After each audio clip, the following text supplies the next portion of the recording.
आज उसी क्रम में आगे कल जो है हमने बोला था कि असमीक्षाधिकरण नहीं होना चाहिए, समीक्षा के साथ में ही कार्य होते हैं तो फलदायी होते हैं। एक कहावत है कि सोच करे सो सूर है और कर सोचे सो धूर। क्या बोला?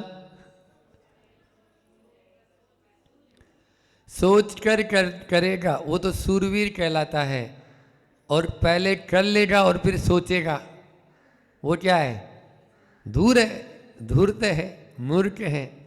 हाँ, धूर यानी धूर्त, मूर्ख है ना। तो करने के बाद मत सोचो, करने से पहले सोचो।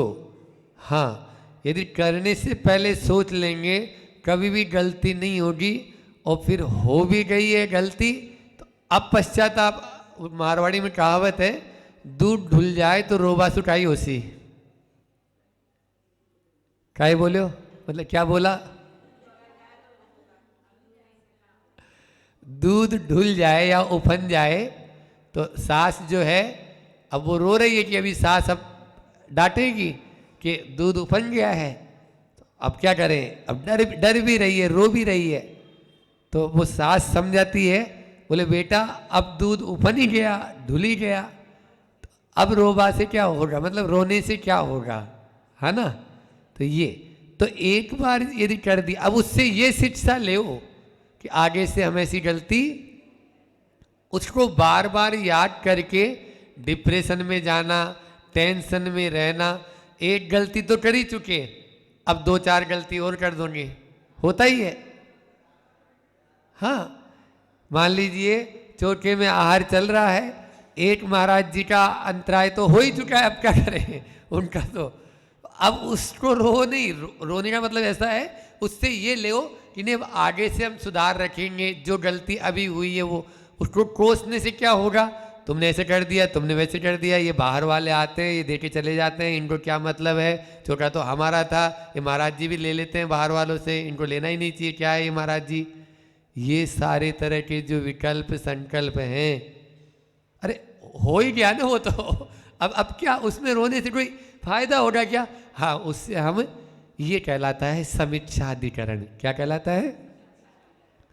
हाँ, समीक्षा करके कार्य करेंगे तो निश्चित रूप से वहां पर आता है, एक हाइकू है आचार्य श्री का,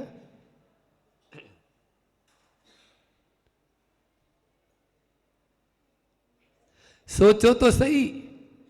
बहुत अच्छा हाइकू है दानिया। सोचो तो सही, सोचो तो सही, पहले बोलो नहीं,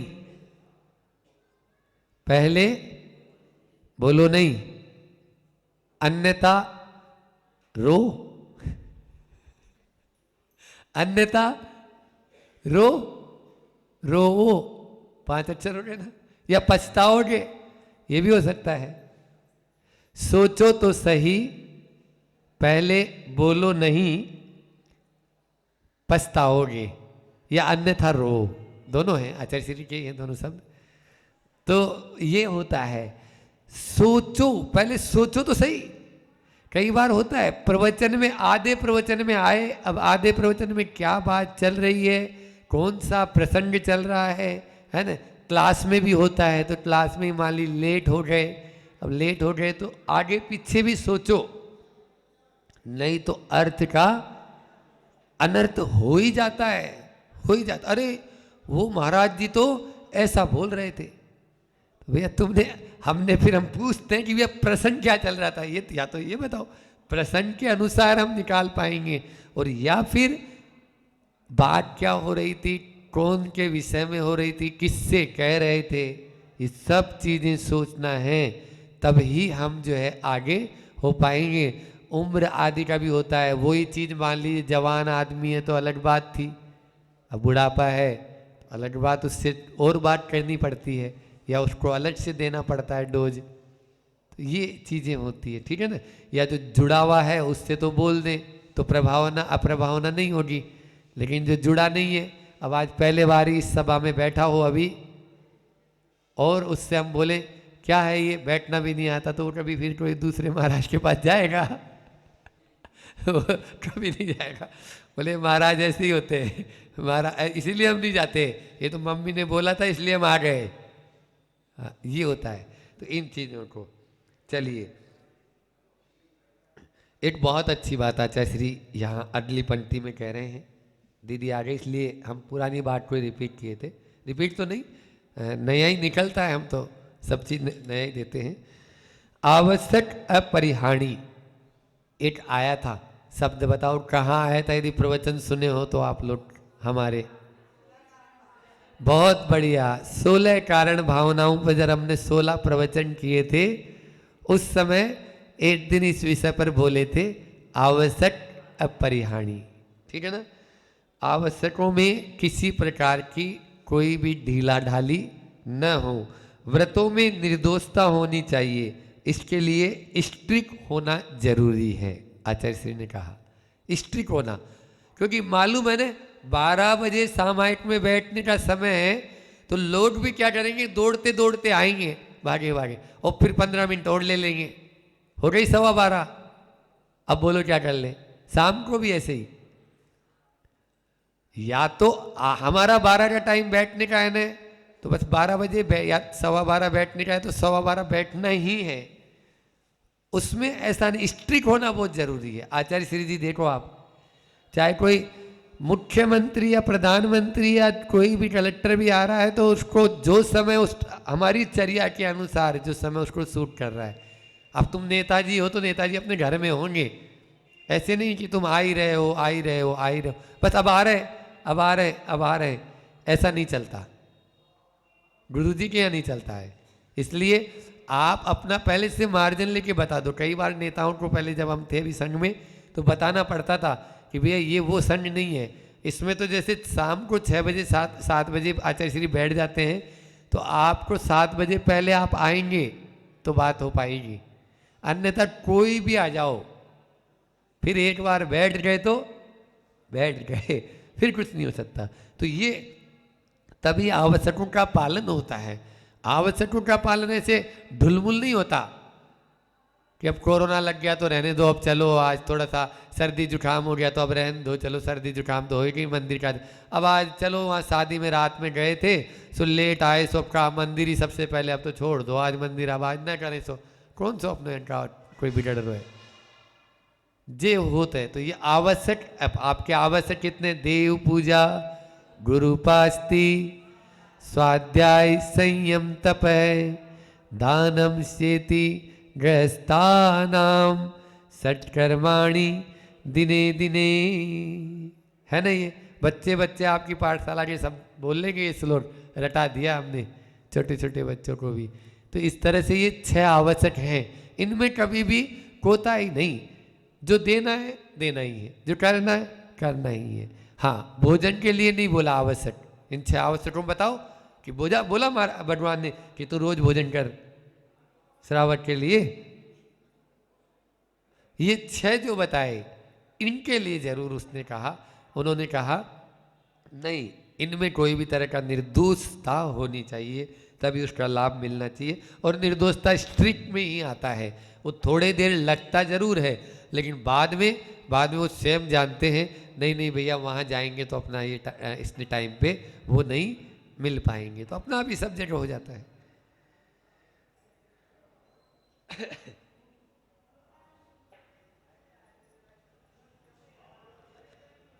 परिणाम पच्चेयण, एक शब्द आता है परिणाम पच्चेयण, पहली बार ही सुना होगा। जय धवला में बहुत जगह, धवला और जय धवला में बहुत जगह आता है। परिणाम पच्चेयण का मतलब क्या होता है दीदी? परिणाम प्रत्यय, जब कोई भी जवाब नहीं मिलता आचार्यों के पास में तो वो होता है परिणाम प्रत्यय, ठीक है ना? परिणाम प्रत्यय मतलब ये ऐसा ही क्यों होता है, तो इसका परिणाम पच्चेयण है। आंखें 2 ही क्यों होती है? मैं ये भी तो प्रश्न कर सकता हूँ आपसे। आप हमारे आगम के ऊपर इस तरह के प्रश्न पूछते हैं तो हम आपसे संबंधित तो पूछ सकते हैं। अब मुंह यहीं पे क्यों है, यहाँ क्यों नहीं है? बोलो। परिणाम पच्चेयण, ऐसा स्वभाव है, स्वभाव है।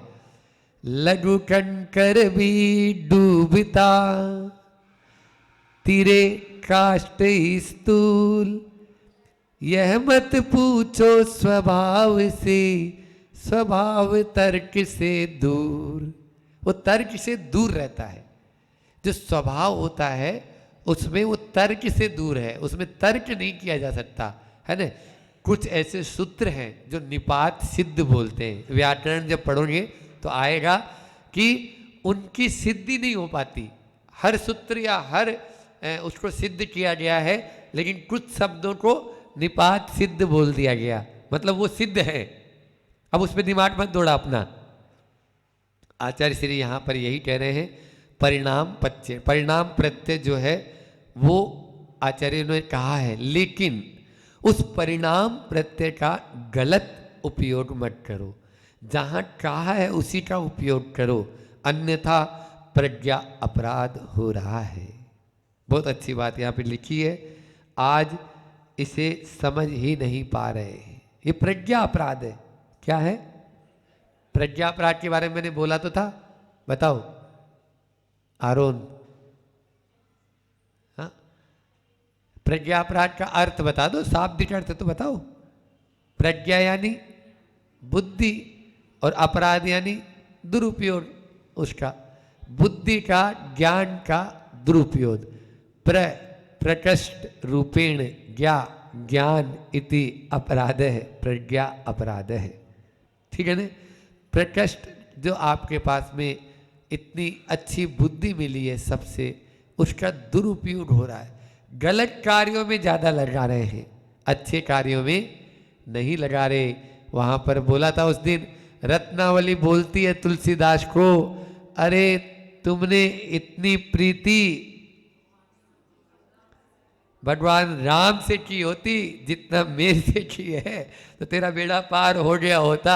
हड्डी मांस सम या देशम की ऐसी प्रीत की होती रघुनाथ से, काय होत भयभीत, काय होते भयभीत।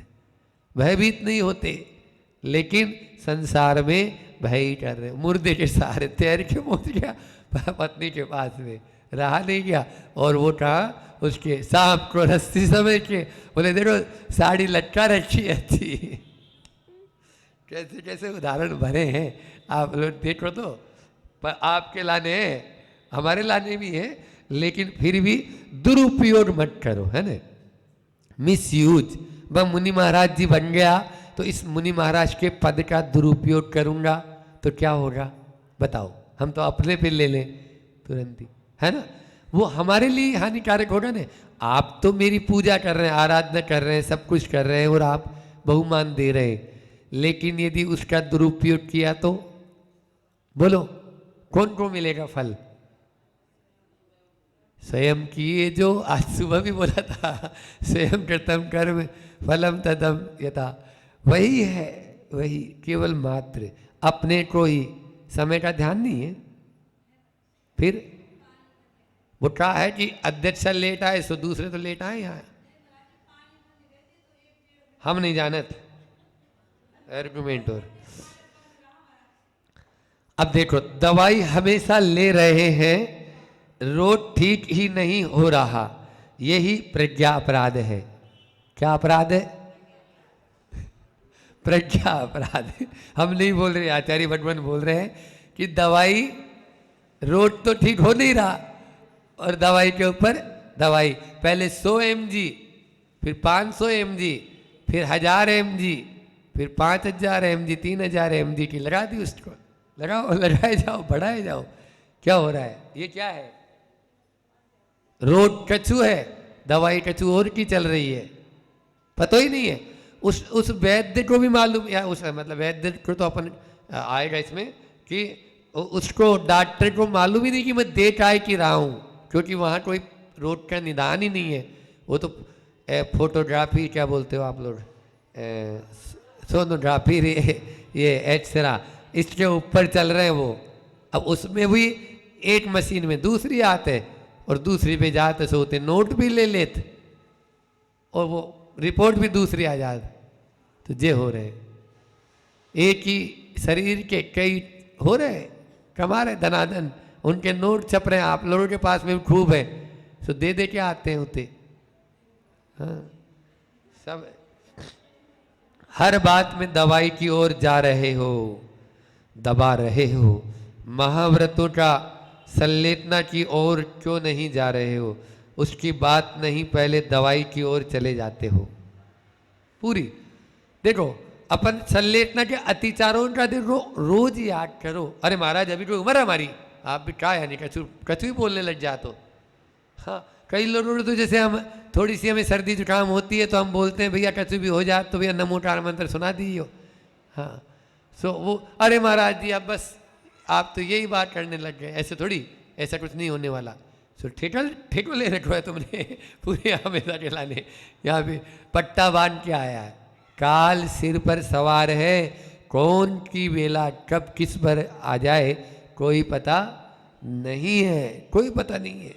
क्षण भंगुर जीवन की कलिका, कल प्रातः काले खिली ना खिली, बजले हरी रसना, बजले हरि अंत हरी रसना, फिर अंत समय में हिली ना हिली, बजले हरि हंत हरी रसना।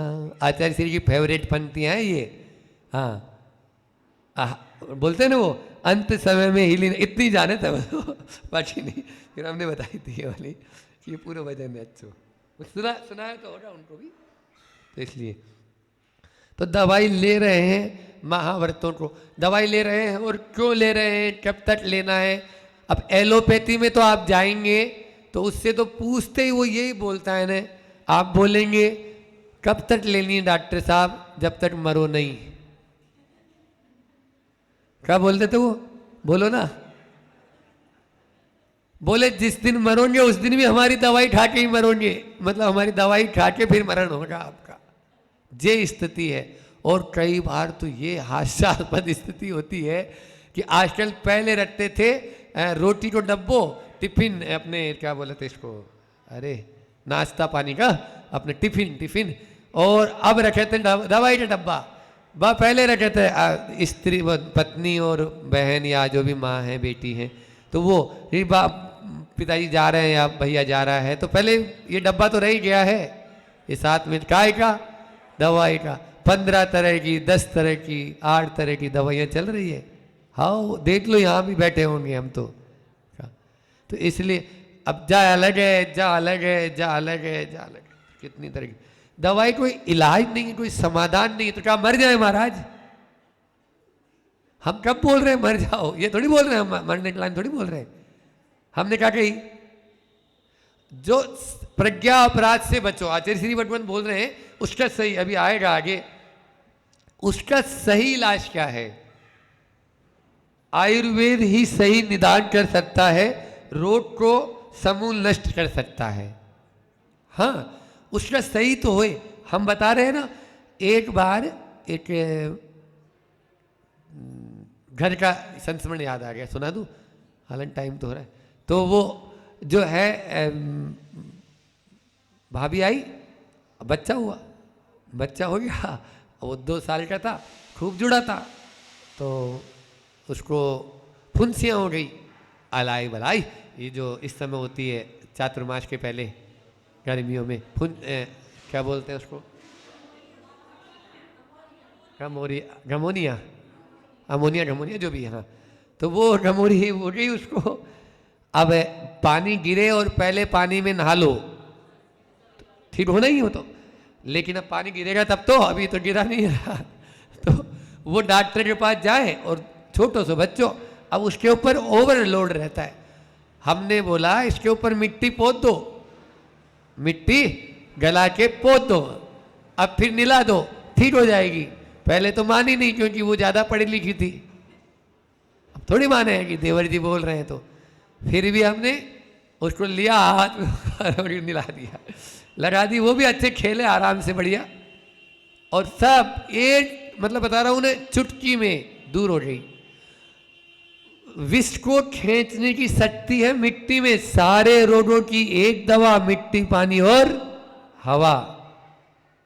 क्या बोल रहा हूं, विश्वास हो तो सब रोगों की एक दवा, मिट्टी, पानी और हवा। बस आप इन तीनों चीजों को याद रखो। इन तीनों चीज से निश्चित रूप से कुछ भी मत करो, कुछ भी मत करो। शुद्ध मिट्टी हो लगा लो, शुद्ध पानी हो कर लो, पानी क्या धार वगैरह से पूरी धारा छोड़ो। सब रोग, बड़े बड़े रोग ठीक हो जाते हैं, लेकिन घूम रहे दवाई के पीछे, घूम रहे दवाई के पीछे। दिए जाओ नोट, क्या कर ले भैया, हम तो समझ में नहीं आ रही। अब भगवान ही बता सकते। निसंग, अब हम तो उन्हीं की तरफ देखें ना, क्या करें। सुनो, तो निसंग सागर जी महाराज का देखो इसमें लिखा हुआ है, यहाँ पे तो रहे हैं ना आपके यहाँ, तो हाँ उधर फोटो लगी हुई है। निसंग सागर जी वो बोले, कुछ उनको तकलीफ थी, इनका संस्मरण भी है ये वाला, फिर सुना के करते हैं कि देखो कैसा होता है। उनके लिए ऑपरेशन थिएटर में ले गए, सुन रहे हैं पीछे, ओटी के अंदर कल ऑपरेशन होना है ना, तो आज ही पूरी बात हो गई। उनके हार्ट में वाल में छेद था, तो वो बोले भाई मैं दीक्षा लेना चाहता हूं, तो इसको ठीक करा ले, फिर ठीक हो जाएगा। घर वालों ने पैसा भी जमा करा दिया, शायद 30-35 हज़ार रुपये उस जमाने में, बहुत पहले की बात है ये। तो पैसा भी जमा हो गया, अब खाली लेके जाना है। तो ये आचार्य श्री जी के पास में कि अब जा ही रहा हूँ कल, तो आज आचार्य श्री के पास में होया हूँ, एक बार दर्शन तो कर लूँ, फिर ऑपरेशन कराने जाना है। तो हार्ट का ऑपरेशन है, हार्ट फिर चले न चले, वही अभी वाली बात थी।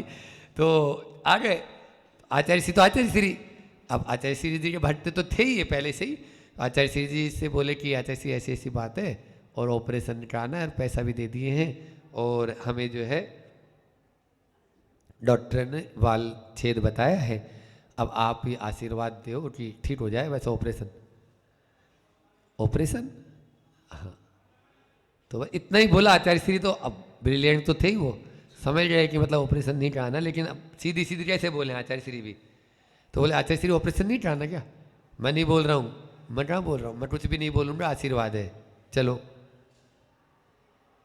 उन्होंने कही नहीं, आप आशीर्वाद दो, हमें ऑपरेशन अब नहीं कराने हैं, अब ऑपरेशन नहीं कराने, आपकी वाणी पर विश्वास है, आपने जो बोला है कि ऑपरेशन कराने की कोई आवश्यकता नहीं है।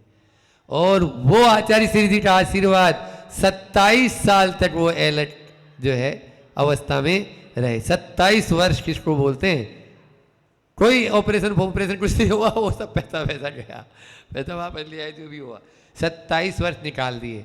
विश्वास तो होना चाहिए ना, विश्वास। ऐसे ही एक महाराज जी अभी जो दीक्षा दिवस मनाया था उस दिन सुना ना था कि एक महाराज जी थे, उनको कैंसर की बीमारी हो गई, नरसिंहपुर, हाँ।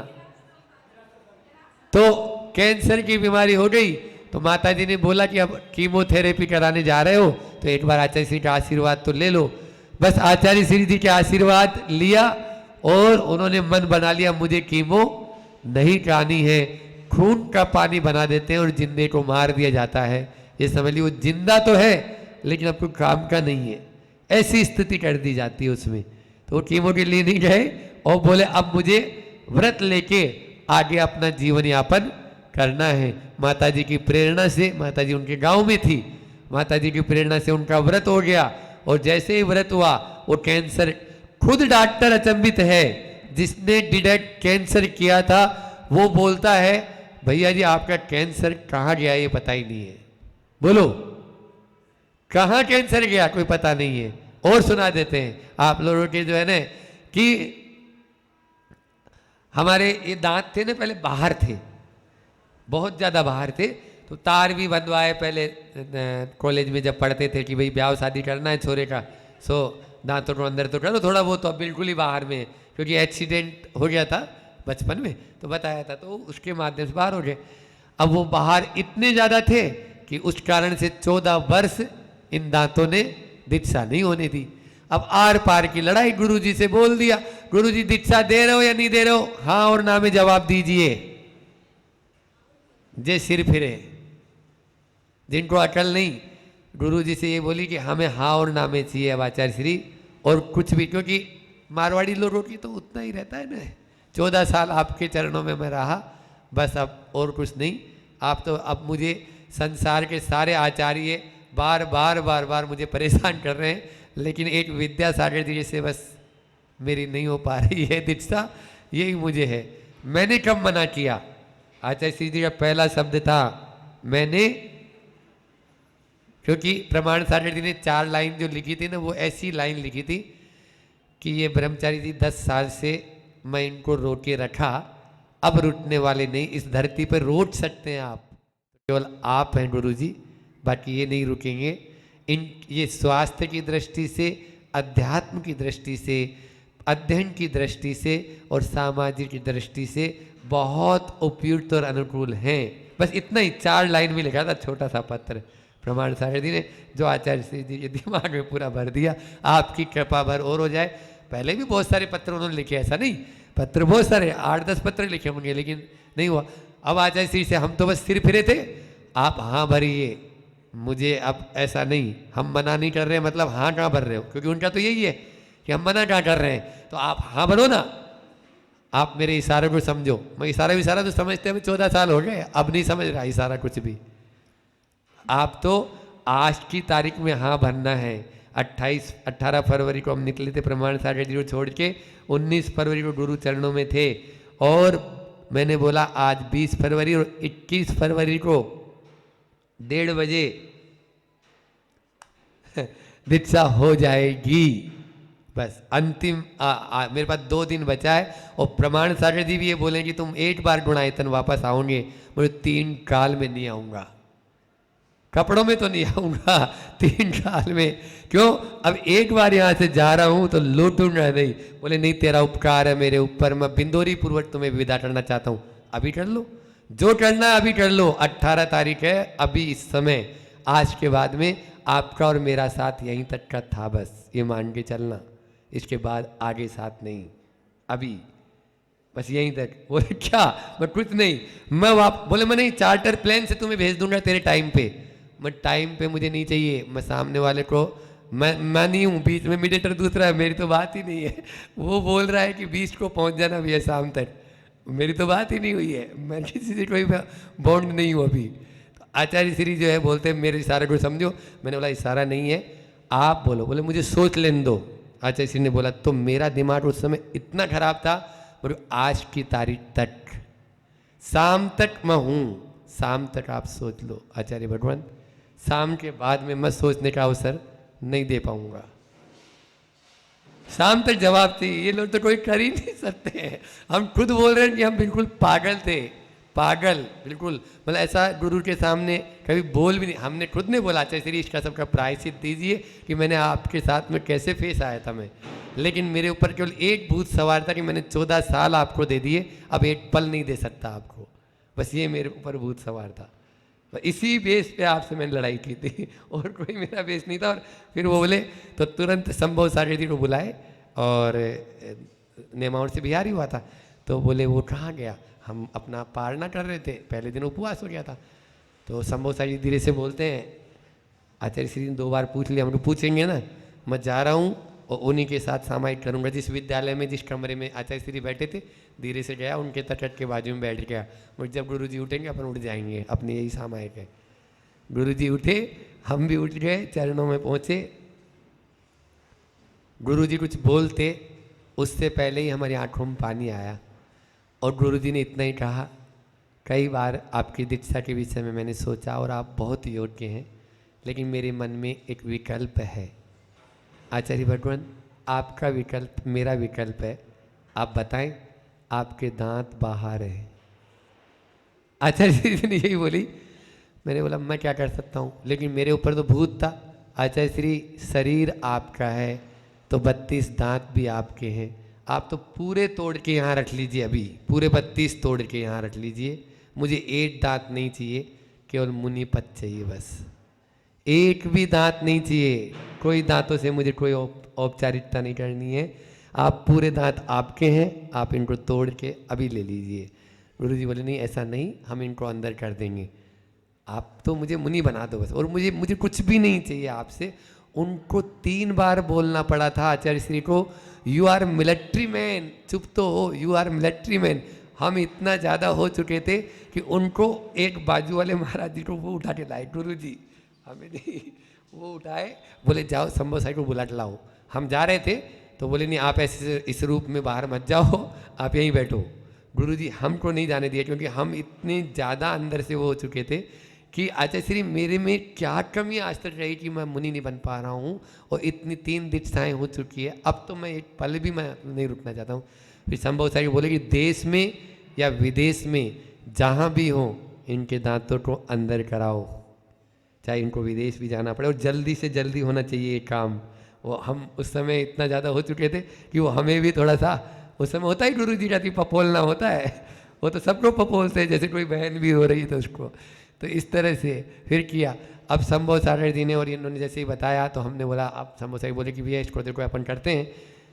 एक ही दिन में हमने 8-10 डॉक्टरों से संपर्क करा दिया, धनाधन धनाधन, जितने डेंटल स्पेशलिस्ट थे सब, यहाँ तक कि केरल में फादर ऑफ डेंटलिस्ट की उपाधि जिनके पास में सबसे बड़े डॉक्टर हैं भारत के, उनसे मेरा संपर्क हुआ और मैंने बोला कि ऐसी ऐसी बात है। सब ने एक ही जवाब लिख के दिया, इनके दांतों में पायरिया है, आज 10-14 साल से घर छोड़े और इन्होंने मंजन नहीं किया है, इसलिए मंजन ये नहीं करते, तो इनको पायरिया है, तो ये कुछ भी नहीं कर सकते और दांतों को छेड़ नहीं सकते। लेकिन 2 डॉक्टर थे इंदौर के, वो उन्होंने बोला कि हम अंदर कर देंगे, आप आचार्य विद्यासागर के शिष्य हैं, तो हमें तो ये कोई भगवान मेरे दुकान पे या मेरी इस क्लिनिक में आया है, वापस नहीं जाने दूंगा, हमारी गारंटी है, हम अंदर करके देंगे। तो आचार्य श्री बोलते हैं देखो ये दोनों बोल रहे हैं, हमने एक चिट्ठा बनाया मोबाइल नंबर सहित और बाड़ी बरेली में लेके गए, जो संस्मरण सुनाते हैं ना, उस दिन उनका स्वास्थ्य कमजोर था, तो वो हाथ में दिया और बोला आचार्य श्री जी मुझे कौन सी, अब मेरी शादी थोड़ी करना है कोई, तो ये आप इस तरह से नहीं आप नहीं समझते हो, इनको अंदर करना है और अंदर हो जाएगा, क्योंकि हम परेशान हो गए डॉक्टरों से मिलते मिलते ही इतने सारे। तो बोले देखो ये 2 डॉक्टर हैं ना, इनसे काम हो जाएगा। और आपको बताएं जो ये इसमें लिखा है कि जो काम दवा से नहीं होता ना, वो दुआ से होता है। डॉक्टर को बोला, जो आशीष आप कभी जाके मिलना उससे, डॉक्टर सुभाष गर्ग और डॉक्टर आशीष अग्रवाल, इन दोनों, डॉक्टर दीपक अग्रवाल और सुभाष, दोनों जवाई हैं और वो दोनों डेंटलिस्ट बहुत अच्छे। वो तो ये बोले कि हम 1 पैसा नहीं लिया, भी नहीं उन्होंने, कोई चार्ज नहीं लेंगे आप, तो बस। फिर हमने सोने की एक इतनी बड़ी शील्ड गुणायतन के ऊपर बनवा के प्रमाण सागर जी का और आचार्य श्री जी का फोटो दे के उसमें, और वो उनको भेंट की थी दोनों को वहाँ पे आश्रम में बुलवा के। मैंने बोली मेरी पहले कुछ शर्तें हैं, आपको वो मंजूर होगी तो मैं आपसे ऑपरेशन हो पाएगा। मेरी 7 प्रतिमा है, इनमें दोष नहीं लगना चाहिए, मैं आपके हॉस्पिटल में कुछ भी नहीं खाऊंगा पीऊँगा, आपके यहाँ पर लघु शंका भी नहीं जाएंगे, हमें छत चाहिए ऊपर खुली, आपके यहाँ पर जो है देव दर्शन के बिना हम कुछ भी नहीं लेते हैं, बाजार की कोई भी लिक्विड दवाई औषधि मैं नहीं ले पाऊँगा, पहले जो औषधि देंगे उसमें क्या कंटेंट है ये आप दोनों पहले तय करेंगे कि इसमें कोई नॉन वेज तो नहीं है, ये सारा। बोले हम सब कर लेंगे, बस आप अपनी स्वीकृति भर दे दो बस हमको। मैंने बोला हमारी स्वीकृति पूरी है, लेकिन पहले ये चीज़ें आप करोगे। फिर उसके बाद में उन्होंने वैसा ही किया, यहाँ तक कि आप लोग समझेंगे, इधर दोनों तरफ से 2 दांत निकाले, 6 घंटे ऑपरेशन चला, 2 दाढ़ निकाले इधर से अंदर से, और यहाँ से पूरा जबड़ा काटा, ये 4 दांत जो आगे के हैं, और ये पीछे की ओर ले गए, वो पीछे ले गए इनको, दांतों को हाथ भी नहीं लगाया उन्होंने, क्योंकि दांतों को हाथ लगा ही नहीं सकते थे, वो तो हाथ में आ जाते, पीछे लेके गए और सिलाई कर दिए। ऑपरेशन में जाने से पहले गुरुजी का आशीर्वाद लिया था शंभू सागर जी महाराज को बोल के, और ऑपरेशन से उठे, उसके बाद में ऐसा लगा जैसे सो के उठे हूँ, सो के उठे हूँ, मतलब कुछ भी नहीं। वो बोले आपको कुछ पेन हो रहा है, दर्द हो रहा है, मैं कुछ नहीं। आपको सुनाई दे रहा है, मैं हाँ। आपको दिखाई दे रहा है, मैं हाँ। बस इतनी बातें उन्होंने पूछी, और उसके बाद में 6 ब्रह्मचारी मिलने आए मेरे से, तो उनके लिए उठ के हम खुद ही कुर्सी लेने चले गए, अपना तो काम ऐसा ही है कि। तो वो जो उस दिन रंग पंचमी का दिन था, तो जैसे ही गए तो वहाँ पर वो रिसेप्शन में जो लड़की थी, तो वो ऐसे देखने लगी दीदी की तरह, और वो बोले आपका आज ऑपरेशन हुआ है ना, मैं क्यों हाँ। आप गिर नहीं जाना, मेरा ही ऑपरेशन हुआ है। तो बोले आप उठ के यहाँ तक कैसे आए, आज तो आपको बेड रेस्ट करना था और ऐसे उठा नहीं जाता है, ये नहीं उठा। बोले दांत का हुआ है ना, पाँव का थोड़ी पाँव का थोड़ी हुआ है, पाँव और कुछ नहीं हुआ, आप तो कुछ कुर्सियाँ दो तो ब्रह्मचारी बैठ गए, ये होता है। तो गुरु जी के आशीर्वाद से ये सब संभव है। और अपना विल पावर, हम जब लेट चुके थे तब भी हमने यही बात बोली डॉक्टर सुभाष जी को कि सुभाष जी आप डॉक्टर साहब आप बेहोश मत करें, हम अपना ऑपरेशन स्वयं देख लेंगे। और हाँ, इतना सुन्न किया था, तो सुन्न जो सुन्न किया तो सुन्न मतलब वो सब आप न लगाएं, मतलब वो एनेस्थीसिया होता है ना, तो एनेस्थीसिया में वो जो केमिकल या जो दवा है तो वो सही नहीं रहती, तो उसका सुना था, तो वो न करें, हम अपना आप ऑपरेशन करें, हम नहीं नहीं आपकी दीक्षा होना है। सुनाई थी ना अपना संस्मरण कि विल पावर अपना मजबूत होता है ना, तो हम जहाँ लात मारेंगे वहीं से पानी फूटेगा, समझ। हाँ, विल पावर जो होता है अपने आत्मविश्वास, देखो आत्मविश्वास का मतलब ये है कि आप स्वयं मन से थोड़ा सा पहले ही चले गए, मन से हार गए, तो फिर आपको कोई भी बचाने वाला नहीं है, कोई नहीं बचा पाएगा ना मन से। तो फिर तो इसलिए मन को पहले मत हारने दो, मन के हारे हार है और मन के जीते जीत है। इस चीज को अपने दिल और जहन में लिख लो। आप लोग देखते होंगे कि ये कैसे महाराज जी हैं इस तरह से, तो वो अपना आप ही हो जाता है कि नहीं, हो के रहेगा। और हम सामने वाले को भी बोलते तो ना क्यों बोल रहा है, करने की कोशिश तो करो, ठीक है नहीं हो पाएगा, हम भी मान रहे हैं, लेकिन अपन एक कदम बढ़ाए नहीं और उससे पहले ही सोच ले ये तो मेरे से, वो तो लेजी है, आलसी है, अशुभ लेशा वाला है, ठीक है ना, उसको हम प्रेफरेंस नहीं देंगे। वो मतलब निश्चित रूप से अपना अकल्याण कर लेता है और दूसरों का भी अहित हो जाता है। इतना ही रखते हैं, बोलिए अहिंसा परमो धर्म की।